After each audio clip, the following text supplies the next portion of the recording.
जय हिंद दोस्तों, आपका स्वागत है हमारे यूट्यूब चैनल बेटी जीके में। दोस्तों, महत्वपूर्ण दिल्ली कांस्टेबल संबंधित क्वेश्चन लाए, दिल्ली पुलिस कांस्टेबल संबंधित, जो कि दोस्तों काफ़ी बार परीक्षा में पूछे गए सभी सवाल है। इसलिए वीडियो को लास्ट तक ध्यान से देखिएगा, क्योंकि काफ़ी इंपॉर्टेंट सवाल दोस्तों पूछे गए हैं। तो चलिए शुरू करते हैं। तो सवाल फर्स्ट है, कर्क रेखा कहाँ से नहीं गुजरती है? तो बताइए दोस्तों, कर्क रेखा कहाँ से नहीं गुजरती है? तो दोस्तों बताइए फटाफट से। नेपाल इसका राइट आंसर होगा। नेपाल से कर्क रेखा नहीं गुजरती है। तो याद रखिएगा, ऑप्शन बी जिसका भी आ रहा है उसका करेक्ट आंसर होगा ऑप्शन बी, नेपाल। कर्क रेखा दोस्तों नेपाल से नहीं गुजरती है, याद रखिएगा। अगला सवाल देखते हैं, काफी इंपोर्टेंट सवाल है 2 नंबर के लिए।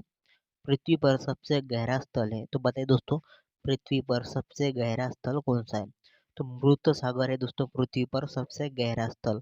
तो ऑप्शन सी मृत सागर, जिसका भी आ रहा है उनका करेक्ट आंसर होगा मृत सागर, याद रखिएगा। पृथ्वी पर सबसे गहरा स्थल है। नेक्स्ट सवाल दोस्तों काफी इंपोर्टेंट सवाल है, 3 नंबर के लिए है। किस देश की सीमा कैस्पियन सागर को छूती नहीं है? तो बताइए दोस्तों फटाफट से, कैस्पियन सागर को किस देश की सीमा छूती नहीं है? तो इसका राइट आंसर होगा यूक्रेन की। दोस्तों याद रखिएगा, यूक्रेन देश की सीमा दोस्तों कैस्पियन सागर को छूती नहीं है। तो ऑप्शन सी करेक्ट आंसर होगा यूक्रेन। नेक्स्ट सवाल अगला दोस्तों 4th नंबर के लिए है। निम्नलिखित में से कौन ईरान की सीमा को स्पर्श करता है? तो बताइए दोस्तों ईरान की सीमा को कौन स्पर्श करता है? तो कैस्पियन सागर इसका राइट आंसर होगा ऑप्शन ए, कैस्पियन सागर, याद रखिएगा ईरान की सीमा को स्पर्श करता है। तो option A Caspian Sagar right answer होगा। नेक्स्ट सवाल देखते हैं, अगला 5 नंबर के लिए है। नियाग्रा जलप्रपात किस नदी पर स्थित है? तो बताइए दोस्तों नियाग्रा जलप्रपात किस नदी पर स्थित है? फटाफट से बताइए दोस्तों। तो इसका राइट आंसर होगा दोस्तों सेंट लॉरेंस। सेंट लॉरेंस दोस्तों याद रखिएगा, नियाग्रा जलप्रपात सेंट लॉरेंस नदी पर स्थित है। तो ऑप्शन सी राइट आंसर होगा, याद रखिएगा दोस्तों। नेक्स्ट सवाल देखते हैं, अगला अगला सवाल है 6 नंबर के लिए। स्टेनली जलप्रपात किस नदी पर स्थित है? तो बताइए दोस्तों स्टेनली जलप्रपात किस नदी पर स्थित है? तो कांगो इसका राइट आंसर होगा दोस्तों, जिनका भी आ रहा है उनका कांगो नदी पर दोस्तों याद रखिएगा स्टेनली जलप्रपात स्थित है। नेक्स्ट सवाल देखते हैं, अगला 7th नंबर के लिए सवाल है। यंजिल जलप्रपात किस नदी पर स्थित है? तो बताइए दोस्तों यंजिल जलप्रपात किस नदी पर स्थित है? तो जिसका भी आ रहा है उनका ऑप्शन सी करेक्ट आंसर होगा केरोनी, दोस्तों याद रखिएगा केरोनी नदी पर दोस्तों यंजिल जलप्रपात स्थित है। तो दोस्तों याद रखिएगा केरोनी इसका राइट आंसर होगा ऑप्शन सी। नेक्स्ट सवाल देखते हैं, अगला 8 नंबर के लिए सवाल है, काफी इंपोर्टेंट सवाल है दोस्तों ये। विश्व का सबसे ऊंचा जलप्रपात किस देश में स्थित है? दोस्तों विश्व का सबसे ऊंचा जलप्रपात वेनेजुएला में स्थित है, याद रखिएगा वेनेजुएला देश में दोस्तों विश्व का सबसे ऊंचा जलप्रपात है। उसका नाम दोस्तों उस जलप्रपात का नाम है एंजल जलप्रपात। तो याद रखिएगा एंजल जलप्रपात दोस्तों विश्व का सबसे ऊंचा जलप्रपात है। इसकी हाइट दोस्तों ऊंची 3212 फीट है। तो ये भी याद रखिएगा, जो कि वेनेजुएला में स्थित है। तो ऑप्शन ए करेक्ट आंसर होगा वेनेजुएला। नेक्स्ट सवाल अगला 9th नंबर के लिए। विश्व का सबसे ऊंचा जलप्रपात, तो अभी बताया दोस्तों विश्व का सबसे ऊंचा जलप्रपात है एंजिल। तो ऑप्शन सी राइट आंसर होगा एंजिल। नेक्स्ट सवाल अगला अगला सवाल है 10 नंबर के लिए। भारत का सर्वाधिक जस्ता उत्पादक राज्य है? तो बताइए दोस्तों भारत का सर्वाधिक जस्ता उत्पादक राज्य कौन सा है? तो फटाफट से बताइए दोस्तों कौन सा है जस्ता उत्पादक राज्य भारत का सर्वाधिक? तो वो राज्य राजस्थान है दोस्तों, याद रखिएगा ऑप्शन बी राजस्थान राज्य भारत का सर्वाधिक जस्ता उत्पादक राज्य है। तो ऑप्शन बी राजस्थान, याद रखिएगा। नेक्स्ट सवाल अगला अगला सवाल है 11 नंबर के लिए। जावर एवं रामपुरा आगूचा खनन क्षेत्र किस खनिज से संबंधित है? जावर एवं रामपुरा आगूचा खनन क्षेत्र दोस्तों सीसा और जस्ता खनिज से संबंधित है। तो ऑप्शन सी राइट आंसर होगा सीसा और जस्ता। अगला सवाल 12 नंबर के लिए है। भारत में पाए जाने वाला अधिकांश लौह अयस्क किस प्रकार का है? दोस्तों भारत में पाए जाने वाला अधिकांश लौह अयस्क हेमेटाइट प्रकार का है। तो ऑप्शन ए हेमेटाइट, याद रखिएगा राइट आंसर होगा। नेक्स्ट सवाल अगला 13 नंबर के लिए है दोस्तों, काफी इंपोर्टेंट सवाल है। भारत में सर्वाधिक लौह उत्पादन करने वाला राज्य है? तो बताइए दोस्तों फटाफट से, भारत में सर्वाधिक लौह उत्पादन करने वाला राज्य कौन सा है? तो ओडिशा इसका राइट आंसर होगा दोस्तों। ओडिशा दोस्तों भारत का सर्वाधिक लौह उत्पादन करने वाला राज्य है, तो ऑप्शन ए ओडिशा जिसका भी आ रहा है उनका करेक्ट आंसर होगा। अगला सवाल देखते हैं। कुद्रेमुख लौह खनिज परियोजना निम्नलिखित में से किस राज्य में स्थित है? तो बताइए दोस्तों, कुद्रेमुख लौह खनिज परियोजना किस राज्य में स्थित है? फटाफट से बताइए दोस्तों, कुद्रेमुख लौह खनिज परियोजना किस राज्य में है? तो कर्नाटक राज्य में स्थित है दोस्तों। ऑप्शन ए करेक्ट आंसर होगा कर्नाटक। नेक्स्ट सवाल अगला, खनिज पदार्थ की दृष्टि से कौन सा भारतीय राज्य क्षेत्र अधिक समृद्ध है? तो बताइए दोस्तों, खनिज पदार्थों की दृष्टि से कौन सा भारतीय क्षेत्र अधिक समृद्ध है? फटाफट से बताइए दोस्तों कमेंट में। छोटा नागपुर पठार जिसका आ रहा है उसका करेक्ट आंसर होगा छोटा नागपुर का पठार दोस्तों। खनिज पदार्थों की दृष्टि से ये क्षेत्र दोस्तों छोटा नागपुर का पठार समृद्ध है, तो अधिक है, तो ऑप्शन डी राइट आंसर होगा छोटा नागपुर का पठार। अगला सवाल देखते हैं 16 नंबर के लिए। किस मिट्टी में लोहे और एल्यूमिनियम की ग्रंथियां पाई जाती है? दोस्तों बताइए फटाफट से, किस मिट्टी में लोहे एवं और दोस्तों एल्यूमिनियम की ग्रंथियां पाई जाती है? लोहा और एल्यूमिनियम की, तो लैटेराइट मिट्टी में याद रखिएगा पाई जाती है। ऑप्शन डी करेक्ट आंसर होगा। लैटेराइट मिट्टी में दोस्तों लोहा और एल्यूमिनियम की ग्रंथियां पाई जाती है। नेक्स्ट सवाल देखते हैं अगला 17 नंबर के लिए सवाल है दोस्तों, काफी इंपॉर्टेंट सवाल है। तमिलनाडु के 2/3 क्षेत्र पर किस मिट्टी का विस्तार पाया जाता है? तो बताइए दोस्तों, तमिलनाडु के 2/3 क्षेत्र पर किस मिट्टी का विस्तार सबसे सर्वाधिक है? तो इसका राइट आंसर होगा लाल मिट्टी का। दोस्तों याद रखिएगा, लाल मिट्टी का दोस्तों तमिलनाडु के 2/3 क्षेत्र पर लाल मिट्टी का विस्तार सर्वाधिक पाया जाता है, तो ऑप्शन जिसका भी ए आ रहा है उसका करेक्ट आंसर होगा लाल मिट्टी। नेक्स्ट सवाल देखते हैं अगला 19 नंबर के लिए है। लैटेराइट मिट्टी महत्वपूर्ण रूप से पाई जाती है, तो बताइए दोस्तों कहाँ किस क्षेत्र में पाई जाती है लैटेराइट मिट्टी महत्वपूर्ण रूप से? तो मालाबार तटीय क्षेत्र में याद रखिएगा दोस्तों, मालाबार तटीय क्षेत्र में लैटेराइट मिट्टी महत्वपूर्ण रूप से पाई जाती है, तो ऑप्शन ए राइट आंसर होगा मालाबार तटीय क्षेत्र से। नेक्स्ट सवाल अगला 20 नंबर के लिए है। तमिलनाडु के 2/3 क्षेत्र पर किस मिट्टी का विस्तार पाया जाता है? तमिलनाडु के 2/3 क्षेत्र पर दोस्तों लाल मिट्टी का विस्तार पाया जाता है, तो ऑप्शन ए याद रखिएगा लाल मिट्टी का। नेक्स्ट सवाल देखते हैं अगला 21 नंबर के लिए है। भारत में सबसे अधिक आर्द्र भूमि रामसर साइट किस राज्य में है? तो भारत में दोस्तों सबसे अधिक आर्द्र भूमि रामसर साइट उत्तर प्रदेश राज्य में है, तो ऑप्शन सी याद रखिएगा उत्तर प्रदेश इसका राइट आंसर होगा। नेक्स्ट सवाल देखते हैं दोस्तों 22 नंबर के लिए, काफी इंपॉर्टेंट सवाल है ये। भारत में रबर का सबसे बड़ा उत्पादक राज्य है, तो कौन सा है दोस्तों? फटाफट से बताइए, रबर का उत्पादक सबसे बड़ा राज्य भारत का कौन सा है? तो केरल राज्य है दोस्तों भारत का सबसे बड़ा रबर उत्पादक राज्य, तो केरल राइट आंसर होगा ऑप्शन ए। अगला सवाल देखते हैं 23 नंबर के लिए। भारत के विदेशी मुद्रा कोष में क्या सम्मिलित किया जाता है? तो बताइए दोस्तों, भारत के विदेशी मुद्रा कोष में क्या सम्मिलित किया जाता है? तो विदेशी मुद्रा परिसंपत्तियां दोस्तों सम्मिलित किया जाता है भारत की विदेशी मुद्रा कोष में। स्वर्ण एवं एसडीआरबी सम्मिलित किया जाता है, और दोस्तों ऑप्शन सी आईएमएफ के पास रिजर्व ट्रॉच भी, तो यानी कि दोस्तों ऑप्शन डी राइट आंसर होगा उपयुक्त तो सभी दोस्तों भारत के विदेशी मुद्रा कोष में सम्मिलित किया जाता है, तो ऑप्शन डी करेक्ट आंसर होगा उपयुक्त सभी। तो ये याद रखिए दोस्तों, काफी इंपॉर्टेंट था। नेक्स्ट सवाल देखते हैं अगला 24 नंबर के लिए। भारतीय संघ में राज्यों के नाम और सीमा क्षेत्र में परिवर्तन का अधिकार निम्नलिखित में से किसको है? तो बताइए दोस्तों, भारतीय संघ में राज्यों के नाम और सीमा क्षेत्र का दोस्तों परिवर्तन का अधिकार किससे है? तो इसका राइट आंसर होगा संसद दोस्तों, संसद को है दोस्तों ऑप्शन बी। संसद को याद रखिएगा, भारतीय संघ में राज्यों के नाम और सीमा क्षेत्र पर परिवर्तन का अधिकार दोस्तों संसद को है। नेक्स्ट सवाल देखते हैं अगला। किसे केंद्रीय रिजर्व पुलिस सीआरपीएफ का नया महानिदेशक नियुक्त किया गया है? दोस्तों सीआरपीएफ का महानिदेशक कुलदीप सिंह को किया है, तो याद रखिएगा Kuldeep Singh option B right answer होगा। नेक्स्ट सवाल देखते हैं अगला 27 नंबर के लिए, काफी इम्पोर्टेंट सवाल है दोस्तों ये। कौन सा बैंक इलेक्ट्रॉनिक बैंक गारंटी ईबीजी जारी करने वाला देश का पहला बैंक बन गया? दोस्तों ईबीजी जारी करने वाला देश का पहला बैंक दोस्तों एचडीएफसी बन गया है। तो ऑप्शन बी याद रखिएगा, जिसका भी ये बी आ रहा ऑप्शन बी उनका करेक्ट आंसर होगा, एचडीएफसी करेक्ट आंसर होगा दोस्तों। अगला दोस्तों सवाल है 28 नंबर के लिए, किस राज्य ने विद्यारथ स्कूल ऑन व्हील्स परियोजना शुरू की है? तो बताइए दोस्तों फटाफट से, किस राज्य ने विद्यारथ स्कूल ऑन व्हील शुरू की है परियोजना? तो इसका राइट आंसर होगा असम राज्य में। तो ऑप्शन याद रखिएगा डी, ऑप्शन डी असम राज्य ने दोस्तों याद रखिएगा विद्यारथ स्कूल ऑन व्हील परियोजना शुरू की है।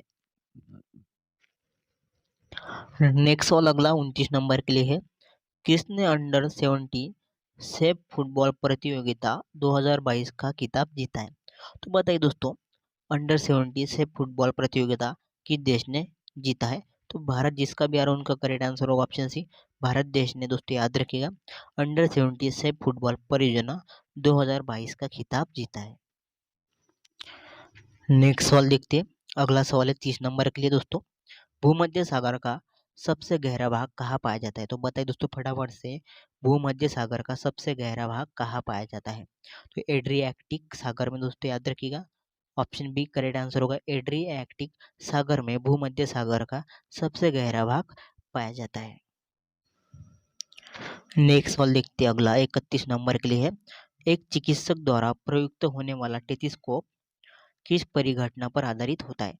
दोस्तों एक चिकित्सक द्वारा प्रयुक्त होने वाला टेलीस्कोप ध्वनि तरंगों का बहुपरावर्तन परिघटना पर दोस्तों आधारित होता है। तो ऑप्शन ए राइट आंसर होगा, ध्वनि तरंगों का बहुपरावर्तन पर।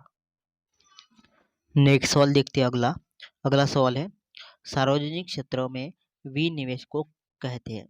तो बताइए दोस्तों फटाफट से, सार्वजनिक क्षेत्र में विनिवेश को क्या कहते हैं? तो विनिवेश को दोस्तों सार्वजनिक क्षेत्र में निजीकरण कहते हैं। तो ऑप्शन डी याद रखिएगा, निजीकरण जिसका भी आ रहा है उनका करेक्ट आंसर होगा। दोस्तों काफी इंपॉर्टेंट सवाल था दोस्तों, याद रखिएगा। अगला सवाल, भारत में दल रहित लोकतंत्र का प्रस्ताव किसने रखा था? तो बताइए दोस्तों फटाफट से, भारत में दल रहित लोकतंत्र का प्रस्ताव किसने रखा था? तो जयप्रकाश नारायण इसका राइट आंसर होगा, ऑप्शन ए जयप्रकाश नारायण ने दोस्तों याद रखिएगा भारत में दल रहित लोकतंत्र का प्रस्ताव रखा था। दोस्तों ये सवाल काफी इम्पोर्टेंट है, सवाल दोस्तों काफी इम्पोर्टेंट है, इसलिए वीडियो को लाइक भी कीजिएगा। चलिए शुरू दूसरा सवाल देखते हैं, अभिनव भारत का संस्थापक कौन था? तो अगला सवाल दोस्तों, अभिनव भारत का संस्थापक कौन था पूछा गया है। तो इसका राइट आंसर होगा दोस्तों ऑप्शन डी वीर सावरकर। वीर सावरकर याद रखिएगा अभिनव भारत का संस्थापक था। तो ऑप्शन डी याद रखिएगा। नेक्स्ट सवाल देखते हैं, अगला 35 नंबर के लिए सवाल है ये, राष्ट्रकूट वंश का महान शासक कौन था? तो बताइए दोस्तों राष्ट्रकूट वंश का महान शासक कौन था? तो गोविंद तृतीय याद रखिएगा, ऑप्शन बी राष्ट्रकूट वंश का महान शासक था दोस्तों ये गोविंद तृतीय। अगला सवाल देखते हैं दोस्तों, लौह पुरुष के नाम से प्रसिद्ध है? तो कौन है दोस्तों बताइए लौह पुरुष के नाम से प्रसिद्ध? सरदार वल्लभ भाई पटेल दोस्तों, इन्हीं की दोस्तों स्टैचू ऑफ यूनिटी है दोस्तों। ऑप्शन ए करेक्ट आंसर होगा सरदार वल्लभ भाई पटेल, जो कि दोस्तों ये हमारे देश के फर्स्ट होम मिनिस्टर भी थे। तो ये भी याद रखिएगा सरदार वल्लभ भाई पटेल। अगला सवाल, अगला सवाल है दोस्तों, ग्रीन हाउस प्रभाव किस गैस के कारण होता है? तो बताइए दोस्तों ग्रीन हाउस प्रभाव किस गैस के कारण होता है? तो कार्बन डाइऑक्साइड गैस के कारण दोस्तों ग्रीन हाउस प्रभाव होता है, याद रखिएगा कार्बन डाइऑक्साइड गैस के कारण। नेक्स्ट सवाल देखते हैं अगला, अगला सवाल काफी इंपोर्टेंट सवाल है दोस्तों, ये पॉलिटी से है। तो ये सवाल है दोस्तों, भारतीय संविधान के अनुच्छेद 21 ए में निम्नलिखित में से किस अधिनियम का उल्लेख किया गया है? दोस्तों भारतीय संविधान के अनुच्छेद 21 ए में शिक्षा का अधिकार का दोस्तों उल्लेख किया गया है। तो ऑप्शन ए का राइट आंसर होगा शिक्षा का अधिकार। नेक्स्ट सवाल देखते हैं अगला, निम्नलिखित में से कौन कायांतरित शैल है? दोस्तों बताइए दोस्तों कायांतरित शैल कौन सा है? तो संगमरमर याद रखिएगा कायांतरित शैल है। तो ऑप्शन ए संगमरमर याद रखिएगा करेक्ट होगा। नेक्स्ट सवाल देखते हैं, 40 नंबर के लिए काफ़ी इम्पोर्टेंट सवाल है। चंबल नदी पर स्थित जलाशय किस नाम से जाना जाता है? तो बताइए दोस्तों, चंबल नदी पर स्थित जलाशय किस नाम से जाना जाता है? तो गांधी सागर नाम से दोस्तों जाना जाता है चंबल नदी पर स्थित जलाशय। ऑप्शन ए करेक्ट आंसर होगा गांधी सागर। नेक्स्ट सवाल देखते हैं दोस्तों, 41 नंबर के लिए काफ़ी इंपॉर्टेंट सवाल है। मीनाबक्कम मीनाम्बक्कम अंतर्राष्ट्रीय हवाई अड्डा कहाँ है? तो बताइए दोस्तों, मीनाम्बक्कम अंतर्राष्ट्रीय हवाई अड्डा कहाँ पर स्थित है? तो चेन्नई में है दोस्तों, ये याद रखिएगा। ऑप्शन है चेन्नई राज्य में दोस्तों स्थित है मीनाम्बक्कम अंतर्राष्ट्रीय हवाई अड्डा। अगला सवाल देखते हैं, संयुक्त राष्ट्र संघ के सुरक्षा परिषद में कितने सदस्यों को वीटो का अधिकार प्राप्त है? दोस्तों, वीटो का अधिकार दोस्तों संयुक्त राष्ट्र संघ के सुरक्षा परिषद में दोस्तों 5 देशों को है। तो ऑप्शन बी करेक्ट आंसर होगा 5। तो वो 5 देश कौन से हैं? तो उसमें अमेरिका है दोस्तों, रूस है, चीन, ब्रिटेन और फ्रांस। दोस्तों, इन 5 देशों को दोस्तों वीटो का अधिकार प्राप्त है संयुक्त राष्ट्र संघ के सुरक्षा परिषद में। तो ये याद रखिएगा। नेक्स्ट सवाल देखते हैं अगला, निम्न में से आग्नेय चट्टान कौन सी है? तो बताइए दोस्तों, निम्न में से आग्नेय चट्टान कौन सी है? बराबर से दोस्तों कमेंट में आंसर दीजिए। तो इसका राइट आंसर होगा ग्रेनाइट। ग्रेनाइट दोस्तों याद रखिएगा आग्नेय चट्टान है। नेक्स्ट सवाल, अगला अगला सवाल है, काफी इंपॉर्टेंट सवाल है। पृथ्वी की कोर में किस तत्व की प्रधानता होती है? तो बताइए दोस्तों, पृथ्वी की कोर में किस तत्व की प्रधानता होती है? तो ऑप्शन डी लोह यौम निकेल की दोस्तों पृथ्वी की कोर में प्रधानता होती है। तो ऑप्शन डी का राइट आंसर होगा लोह यौम निकेल। याद रखिए दोस्तों, काफी इंपॉर्टेंट सवाल था। नेक्स्ट सवाल देखते हैं अगला, 45 नंबर के लिए सवाल है। निम्नलिखित में से कौन सी धातु नाइट्रिक अम्ल द्वारा प्रभावित नहीं होती है? दोस्तों बताइए फटाफट से, नाइट्रिक अम्ल द्वारा प्रभावित नहीं होती है वो कौन सी धातु है? तो सोना धातु। याद रखिए ऑप्शन बी सोना दोस्तों नाइट्रिक अम्ल द्वारा प्रभावित नहीं होती है। तो ऑप्शन डी करेक्ट आंसर होगा दोस्तों, ऑप्शन बी दोस्तों सॉरी सोना। तो ऑप्शन बी सोना नाइट्रिक अम्ल द्वारा दोस्तों प्रभावित नहीं होती है। नेक्स्ट सवाल, अगला अगला सवाल है, निम्नलिखित में से कौन न तो तत्व है न ही यौगिक है? दोस्तों बताइए दोस्तों, न तो तत्व है और न ही यौगिक है। तो इसका राइट आंसर होगा वायु। वायु याद रखिएगा दोस्तों, न तो तत्व है न ही यौगिक है। तो ऑप्शन डी वायु राइट आंसर होगा इसका। नेक्स्ट सवाल, अगला, लाल हरे झंडे को हरे प्रकाश में देखने पर वह कैसा दिखाई देगा? तो बताइए दोस्तों, लाल हरे झंडे को हरे प्रकाश में देखने पर वह कैसा दिखाई देगा? तो इसका राइट आंसर होगा काला और हरा। काला और हरा दोस्तों दिखाई देगा। ऑप्शन सी राइट आंसर होगा काला और हरा। नेक्स्ट सवाल देखते हैं, 48 नंबर के लिए सवाल है दोस्तों, काफी इंपॉर्टेंट सवाल है। गंगा नदी के 2 प्रमुख स्रोत क्या है? तो बताइए दोस्तों, गंगा नदी के दो प्रमुख स्रोत कौन से हैं? तो भागीरथी और अलकनंदा। तो ऑप्शन ए याद रखिएगा, करेक्ट आंसर होगा ऑप्शन ए भागीरथी और अलकनंदा दोस्तों गंगा नदी के 2 प्रमुख स्रोत है। तो ऑप्शन ए जिसका भी आ रहा है उसका करेक्ट आंसर होगा। नेक्स्ट सवाल देखते हैं अगला अगला सवाल है, निम्नलिखित में से कौन अकबर के नवरत्न में शामिल नहीं था? तो बताइए दोस्तों फटाफट से, अकबर के नवरत्न में शामिल कौन नहीं था? तो इसका राइट आंसर होगा ऑप्शन सी बैजू बावरा। तो बैजू बावरा याद रखिएगा अकबर के नवरत्न में शामिल नहीं था। तो ऑप्शन सी बैजू बावरा करेक्ट आंसर होगा। नेक्स्ट सवाल देखते हैं अगला अगला सवाल है दोस्तों, एशियाटिक सोसाइटी का संस्थापक कौन था? तो बताइए दोस्तों फटाफट से, एशियाटिक सोसाइटी का संस्थापक कौन था? तो जिसका भी ऑप्शन बी आ रहा है उनका करेक्ट आंसर होगा दोस्तों विलियम जोन्स। याद रखिएगा विलियम जोन्स दोस्तों एशियाटिक सोसाइटी का संस्थापक था। एशियाटिक सोसाइटी की स्थापना दोस्तों 1784 में हुई थी, ये भी याद रखिएगा विलियम जोन्स द्वारा। तो विलियम जोन्स संस्थापक था दोस्तों एशियाटिक सोसाइटी का। तो ये याद रखिएगा, काफ़ी इंपॉर्टेंट सवाल है दोस्तों, काफ़ी बार पूछा गया सवाल है दोस्तों। ये तो दोस्तों दिल्ली पुलिस कांस्टेबल के लिए काफ़ी इंपॉर्टेंट सवाल। तो आज के लिए इतना ही। आप हमारे चैनल पर नए हैं तो चैनल को सब्सक्राइब कीजिएगा, साथ ही बेल आइकन दबाइएगा ताकि आपको इसी तरह की वीडियो को नोटिफिकेशन मिलती रहे। वीडियो पसंद आए तो वीडियो को लाइक कीजिएगा और अपने फ्रेंड को वीडियो शेयर भी कीजिएगा दोस्तों। धन्यवाद।